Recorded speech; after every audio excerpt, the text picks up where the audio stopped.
দ্রুত গতির জেরে বড়সড় দুর্ঘটনা মালদা জেলার হাবিবপুর থানার অন্তর্গত বুলবুল চণ্ডী দেবীপুর মোড় এলাকায়। রবিবার দুপুরে যাত্রী বোঝাই একটি বাস নিয়ন্ত্রণ হারিয়ে নয়নজলিতে উল্টে পড়ে যায়।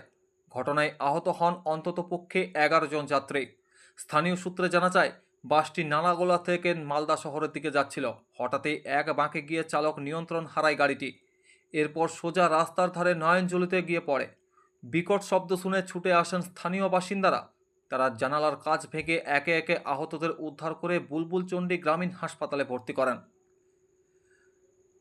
ঘটনার খবর পেয়ে দ্রুত পৌঁছায় হাবিবপুর থানার পুলিশ। ক্রেন ডেকে নয়নজলি থেকে বাসটি তোলা হয়। দুর্ঘটনাকে কেন্দ্র করে এলাকায় ব্যাপক উত্তেজনা ছড়িয়ে পড়ে।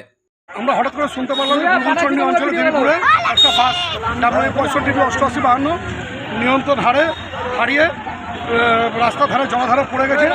প্রচুর মানুষ ক্ষতিগ্রস্ত হয়েছে এবং আমরা আশঙ্কা করছি ওর ভিতরে আরও মৃত ব্যক্তি আছে। এর জন্য আমরা এখন পুলিশ প্রশাসন এসছে, আমরা টোশিন আনতে পাঠিয়েছি। টোশিন থেকে গাড়িটাকে উঠালে এখন বুঝতে পারবে যে কজন মারা গেছে। হসপিটালে বিমোচকে জানানো হয়েছে, যত তাড়াতাড়ি ব্যবস্থা। কোথায় এটা পুরীতে।